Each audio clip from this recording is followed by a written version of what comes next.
Document नहीं। नाम बताएं सर अपना, नहीं हो सकता। नाम बताएं अपना, आप नाम बताएं। थोड़ा कम्प्रोमाइज करेंगे शनाख्ती कार्ड, अपना नाम बताएं। कम्प्रोमाइज करें, हम पहले ही बड़े फंसे हुए हैं, मजबूरी में उसको गाइड करें ना, जिसके आगे वाले ने पहना हो।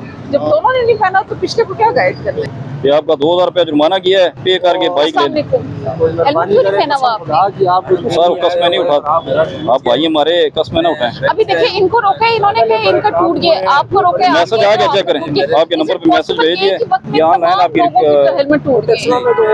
आप जो लोग अभी तक नहीं पहने, आप देखो कि 80% लोगों ने हेलमेट पहनना स्टार्ट कर दिया। 2000 रुपया मैसेज आ गया, आप पे करें। 20% बाइक आपका बंद भी रोका थे। आप लोग एक ही बात करते हो कि मेरा हेलमेट गिर गया, मेरा हेलमेट टूट गया, मेरा आपके पास कागजात आईडी कार्ड नहीं है बाइक मांग के लाए हैं जी। सर, वो आपका जाती इशू है। इसके कागजात किधर हैं? ये कागजात दिखा देना। इधर ही आपके पास हम मंगवा लेते हैं, मंगवा लें। ओरिजिनल चेक करवा देते हैं। ना आपके पास शनाख्ती कार्ड है, ना लाइसेंस है, ना। पुलिस ने मौके पे क्या देखा कि आपके पास हेलमेट नहीं, आपका एक ही है ना, ये सरकारी काम है, ये हमें कोई लड़ाई तो नहीं।